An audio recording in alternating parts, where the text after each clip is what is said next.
चलिए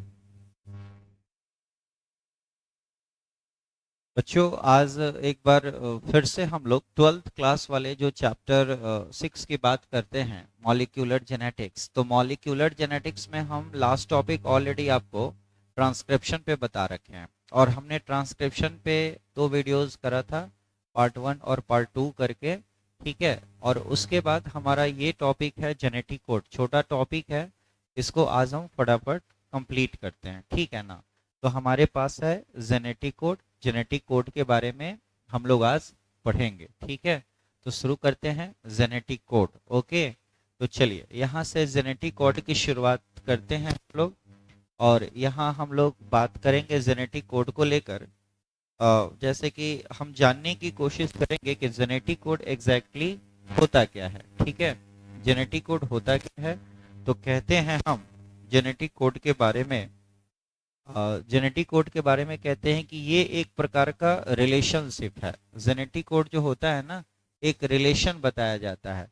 तो किसका रिलेशन होता है, तो कहते हैं कि रिलेशन, है ना, रिलेशनशिप बिटवीन, ठीक है, रिलेशनशिप बिटवीन मैसेंजर, ये relationship between sequence of nucleotides. एक बार फिर से देख लीजिए, relationship between sequence of sequences of sequences of nucleotides sequences of nucleotides on mRNA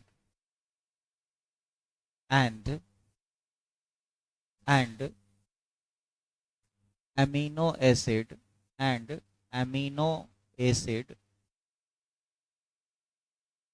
with amino acid on uh, polypeptide polypeptide chain polypeptide chain. Overall ऐसे अगर हम समझे कि देखो भाई क्या कहता है ये, कि जैसे एम आर एन ए होता है, अगर हम इसको एम आर एन ए मानकर चले, this is called M R N A. तो एम आर एन ए पर जो न्यूक्लियोटाइड के जो बेसेस हैं, ठीक है ना, एम आर एन ए पर जो न्यूक्लियोटाइड्स के जो बेसेस हैं, इस बेसिस के साथ एमिनो एसिड का क्या रिलेशन होगा, एमिनो एसिड का क्या रिलेशन होगा। तो इस न्यूक्लियोटाइड और इस एमिनो एसिड, इसको अगर हम न्यूक्लियोटाइड कहते हैं, तो न्यूक्लियोटाइड और एमिनो एसिड के बीच के रिलेशनशिप को हम लोग जेनेटिक कोड के नाम से जानते हैं। तो ये हमारा सबसे पहला डेफिनेशन हो जाता है, जिसके अकॉर्डिंग हम ये बात पढ़ते हैं, ठीक है ना। तो इतना बात हम लोगों को वैसे भी याद रखना होगा। दो वर्ड है हमारे पास, दो वर्ड है, फिर से बता दिए, न्यूक्लियोटाइड एक वर्ड तो ये है, और यह न्यूक्लियोटाइड प्रेजेंट है mRNA पर, जो यहाँ फिर से बताए हैं आपको, यह न्यूक्लियोटाइड मौजूद है mRNA पर। और इस न्यूक्लियोटाइड के साथ एमिनो एसिड होता है। तो न्यूक्लियोटाइड और एमिनो एसिड के बीच में यह जो रिलेशन होता है, यह जो रिलेशन होता है ना, इसी रिलेशन को हम लोग जेनेटिक कोड के फॉर्म में पढ़ते हैं, ठीक है। तो हम सबसे पहले जेनेटिक कोड के बारे में यही बात जानते हैं। इस जेनेटिक कोड को समझने के लिए बहुत सारे साइंटिस्टों ने कुछ ना कुछ अपनी अपनी अलग अलग बातें कही थी, ठीक है।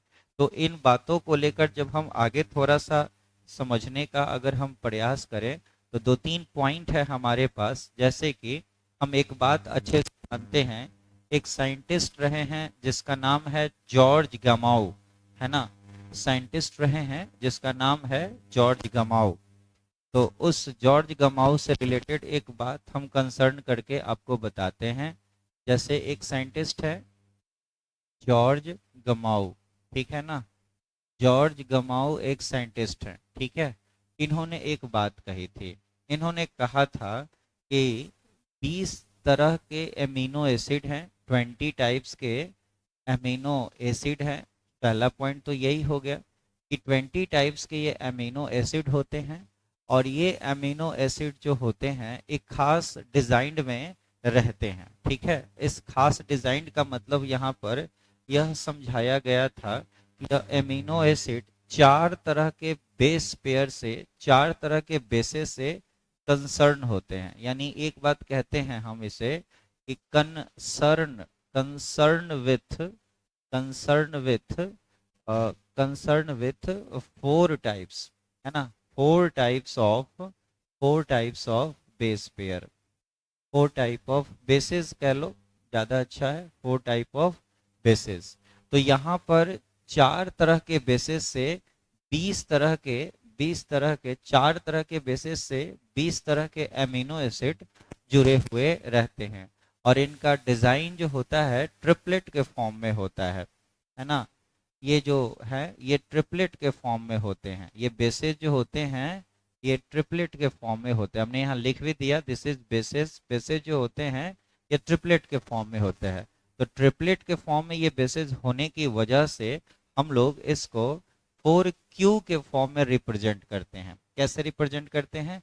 4 क्यूब के फॉर्म में। 4 क्यूब का यहाँ मतलब ही एक तरह से हो जाता है कि 4 इंटू 4, ठीक है।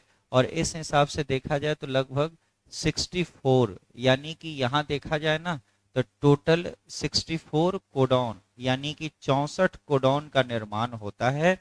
और ये 64 प्रकार का जो कोडॉन होता है 20 तरह के एमिनो एसिड के लिए जिम्मेवार होता है। तो हमें ये बात बड़े अच्छे से याद रखना चाहिए कि बड़े अच्छे से पॉइंट यहाँ याद रखना है आपको कि 64 कोडॉन जो है, 64 कोडॉन है कंसर्निंग 20 एमिनो एसिड के साथ, ठीक है ना, 20 एमिनो एसिड के साथ। यानी अगर हम अपनी बॉडी की बात करें, किसी लिविंग थिंग की बॉडी की बात करते हैं, तो हमें ये बात बड़े अच्छे से जानना चाहिए कि 64 कोडॉन हमारे बॉडीज में बनते हैं और हर कोडॉन का एक खास एमिनो एसिड होता है। और 20 एमिनो एसिड ही है, ऐसा नहीं है कि 64 कोडॉन है तो 64 एमिनो एसिड है। 64 कोडॉन के लिए 20 एमिनो एसिड है। ऑब्वियसली एमिनो एसिड का नंबर कम है यहाँ पर, ठीक है ना, कम है यहाँ पर।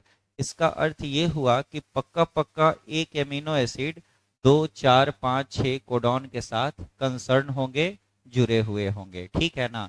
यानी कि एमिनो एसिड अपने आप को रिपीट करेगा, दोहराएगा। यही बात जॉर्ज गमाउ ने बताया था, ठीक है ना। सबसे इंपॉर्टेंट पार्ट जॉर्ज गमाउ की है जो इन्होंने ये बातें कही थी, ठीक है।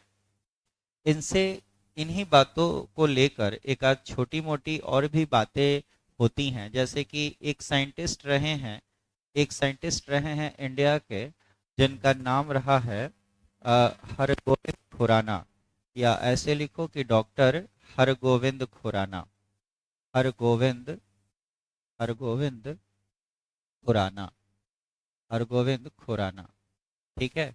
ये एक इंडियन साइंटिस्ट हैं, इनका बड़ा फेमस नाम है, मेडिसिन में भी बहुत सारा काम ये किए थे। तो डॉक्टर हरगोविंद खुराना का सबसे इम्पोर्टेंट वर्क था कि इन्होंने एक केमिकल मेथड डेवलप किया था आरएनए मॉलिक्यूल के सिंथेसिस के लिए, है ना। इन्होंने क्या किया था? Developed a chemical method, developed, इसके बारे में लिख देते हैं कि developed the chemical method, develop the chemical method developed the chemical method for developed the chemical method for RNA synthesis, है RNA molecule synthesis आप लिख सकते हैं, for RNA molecule synthesis, ठीक है, synthesis। ये बात इन्होंने यहाँ पर बताई थी, ठीक है। तो डॉक्टर हरगोविंद खुराना ने एक केमिकल मेथड डेवलप किया जिससे आरएनए मॉलिक्यूल का निर्माण हो सके। तो इसी से कंसर्निंग इनका ये पॉइंट रहता है, ठीक है। एक और साइंटिस्ट है जिनका नाम था मार्शल निरनबर्ग, ठीक है ना, मार्शल निरनबर्ग। इन्होंने भी एक कृत्रिम मेथड डेवलप किया था प्रोटीन को समझने के लिए, प्रोटीन निर्माण करके इन्होंने कोडॉन को समझने के लिए काम किया था, ठीक है। फिर एक पॉइंट बता देते हैं, एक और साइंटिस्ट हैं जो बड़े फेमस हैं, नाम है उनका डॉक्टर मार्शल मार्शल निरनबर्ग, है ना, मार्शल निरनबर्ग, ये एक साइंटिस्ट, इन्होंने भी बड़ा इंपॉर्टेंट काम किया। इन्होंने क्या करा कि कोडॉन के कॉन्सेप्ट को समझने के लिए, है ना, इन्होंने क्या करा कि कोडॉन के कॉन्सेप्ट को समझने के लिए, ठीक है, कोडॉन के कॉन्सेप्ट को समझने के लिए इन्होंने कोडॉन के कॉन्सेप्ट को समझने के लिए प्रोटीन का सिंथेसिस किया, है ना। ही synthesized he synthesized protein molecule, synthesized protein molecule, ठीक है, उन्होंने प्रोटीन मॉलिक्यूल को सिंथेसाइज किया, किस बात के लिए, for study for study of concept concept of codon. तो कोडॉन के कॉन्सेप्ट को समझने के लिए इन्होंने प्रोटीन मॉलिक्यूल का सिंथेसिस किया था। इसी से कंसर्निंग मार्शल निरनबर्ग नाम के भी साइंटिस्ट है, यहाँ याद रखना है मार्शल निरनबर्ग, ठीक है, ये इनका पूरा नाम हो जाता है, ठीक है। तो ऐसे लोगों की बातें होती हैं और ये सब लोग बस एक ही बात बताना चाहते हैं जो ऑलरेडी हम आपको शुरू में समझाए हैं, ऑलरेडी जो शुरू में वही ये बात बताना चाहते हैं।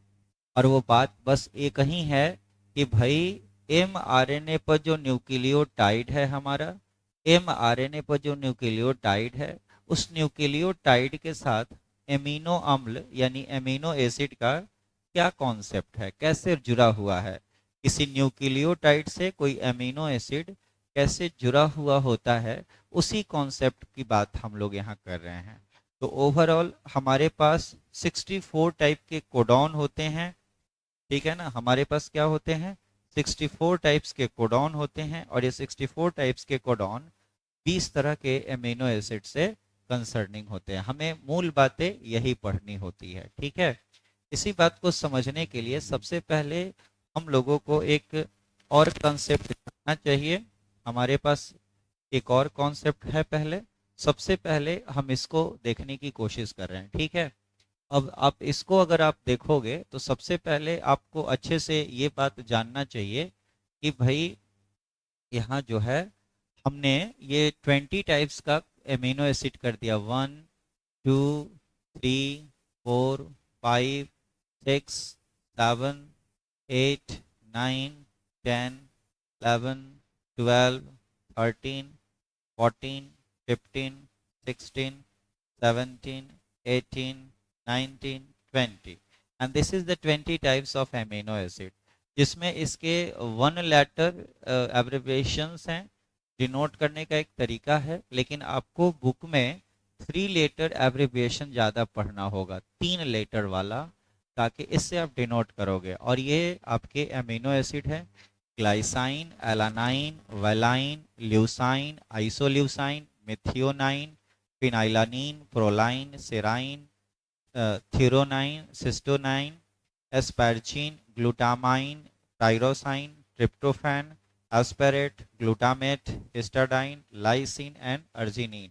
ये 20 प्रकार के एमिनो एसिड हैं जिनको कि हम ऐसे 3 लेटर में डिनोट करते हैं। जैसे ग्लाइसिन को हम लोग GLY के फॉर्म में, एलानाइन को हम लोग ALA के फॉर्म में, वालानाइन को हम लोग VAL के फॉर्म में, वैसे ही करते करते लास्टली 20वां अर्जिनिन है ARG के फॉर्म में डिनोट करते हैं। तो इसको हम लोगों को पढ़ने की ज़रूरत नहीं होती है, इसको पढ़ने की ज़रूरत नहीं होती है, बस हम लोगों को ये वाला पढ़ना होता है, ठीक है। ये 3 लेटर वाला डिनोटेशन आपको पता होना चाहिए, जिसमें इससे इसको हम लोग डिनोट कर सकते हैं, ठीक है। इससे इसको डिनोट कर दिया, वालाइन को VAL से, ल्यूसाइन को LEU से, आइसोल्यूसाइन को ILE से, मिथाइनोडेन को MET से, फिनाइलोनिन को PHE से, प्रोलाइन को PRO से, सेराइन को SER से, थीरोनिन को THR से, सिस्टाइन को CYS से, एस्पार्जीन को ASN से, ग्लूटामिक एसिड को GLN से, टायरोसिन को TYR से, ट्रिप्टोफैन को TRP से, एस्पेरेट को ASP से, ग्लूटामेट को GLU से, हिस्टाडाइन को HIS से, लाइसिन को LYS से, और अर्जिनिन को ARG के कॉन्सेप्ट में हम लोग लेकर चलते हैं। तो ये हमारा टॉपिक आ जाता है। तो ये 20 तरह के जो एमिनो एसिड हैं आपके एनसीईआरटी बुक में दिया नहीं है, बट हैव टू स्टडी, ये आपको पढ़ना होगा। और ज़्यादातर डिनोटेशन है, 3 लेटर का एब्रीवेशन के फॉर्म में, सिंबल के फॉर्म में आपको ये 20 एमिनो एसिड पढ़ना होता है, ठीक है ना। अब ये एक चार्ट के रूप में बनता है, और इस चार्ट को भी समझाने का एक मेथड होता है, ठीक है। तो ये चार्ट है हमारा, जो कि अमीनो एसिड को आप देखो, जैसे कि फिनाइलानीन का PHE यहाँ अमीनो एसिड है, LEU यहाँ पर ल्यूसाइन का दिया है। तो यहाँ डिनोटेशन वाली बात इंपॉर्टेंट है, ठीक है ना। तो ये हमारे 64 कोडॉन्स का रिलेशन है, 64 कोडॉन के रिलेशन के साथ एमिनो एसिड का रिलेशन है। जैसे कि देखो, इसको 3 डिजाइनिंग से शेड किया जाता है। देखो, ये वैसे तो देखा जाए तो ठीक से अगर आप यहाँ देखो तो आपको दिखाई देगा, जरा यहाँ से ऐसे देखो तो देखो ये है UUU, UUC, UUA, UUG, ये 4 है। तो 4, 8, 12, 16, तो 16 का एक सीरीज, 16 का दूसरा, 16 का तीसरा सीरीज, 16 का चौथा सीरीज।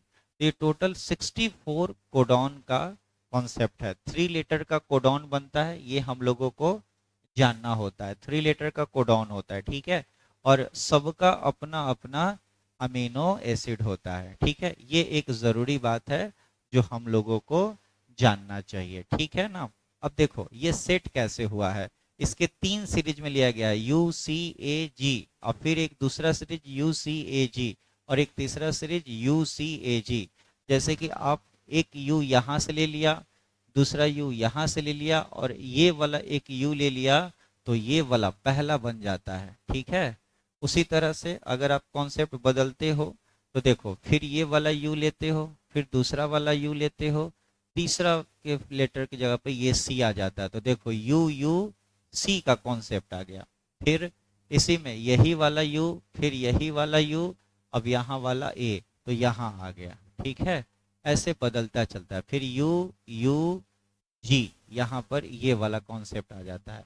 कहीं से भी आप उठाकर देख लो, जैसे कि आप यहाँ देख लो, जैसे कि यहाँ है, तो भाई यहाँ का C हमने ले लिया, और ये ले लिया है A, और फिर यहाँ का ले लिया U, तो देखो CAU, ये हो गया, ठीक है। फिर उसी तरह से यही वाला C, यही वाला A, और ये वाला C, तो देखो CAC।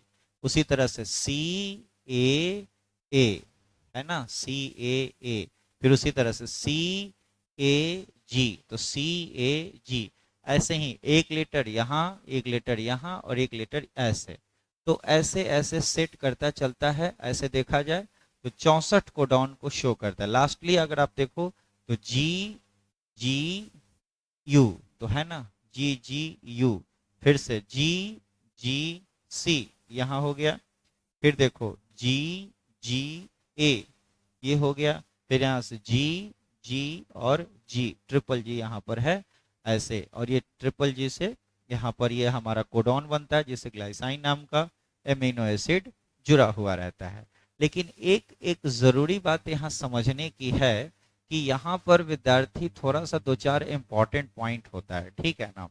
और वो इम्पॉर्टेंट पॉइंट क्या है कि आप देखोगे थोड़ा सा, आप इसको अगर थोड़ा समझने की कोशिश करो, तो अगर हम इसको थोड़ा सा छोटा करके लाते हैं पढ़ने के लिए, ठीक है, तो चाहे रुको,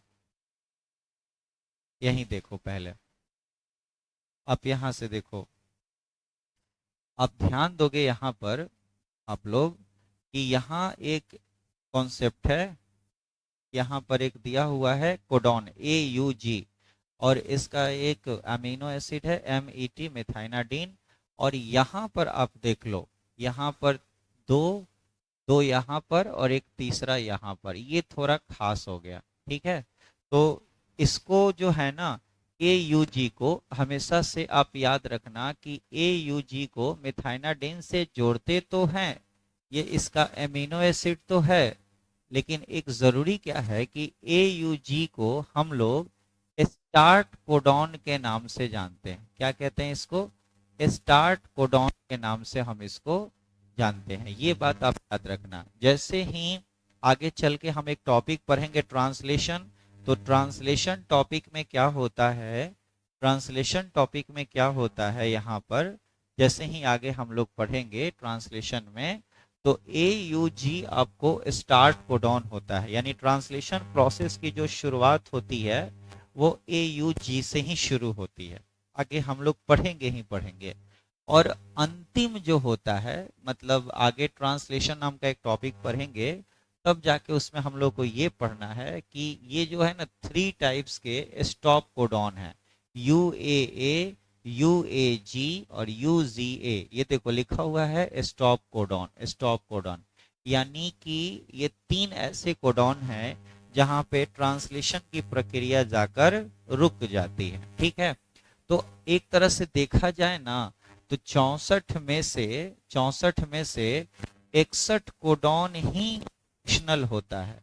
61 कोडॉन ही क्या है? फंक्शनल है, क्योंकि 61 कोडॉन के साथ ही एमिनो एसिड होता है, रिमेनिंग 3 के पास नहीं होता है।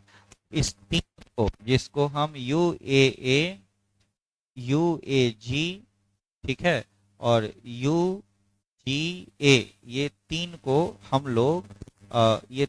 हम लोग स्टॉप कोडॉन के नाम से जानते हैं। इसको हम लोग क्या कहते हैं? स्टॉप कोडॉन के नाम से जानते हैं। ये एक जरूरी बात यहाँ पर हो जाता है। ठीक है, अब थोड़ा सा आगे अगर आप बढ़ो मेरी बातों को लेकर, तो 3 कॉन्सेप्ट तो आपके पास हो ही गया, 3 कॉन्सेप्ट तो आपके पास हो ही गया। ये 3 कॉन्सेप्ट है कि पहला कॉन्सेप्ट है कि आगे ट्रांसलेशन पढ़ेंगे तो ए यू जी ऐसा कोडॉन है जहां से स्टार्ट होता है फंक्शन, यानी, और 3 ऐसा कोडॉन है जहां पर फंक्शन रुक जाता है।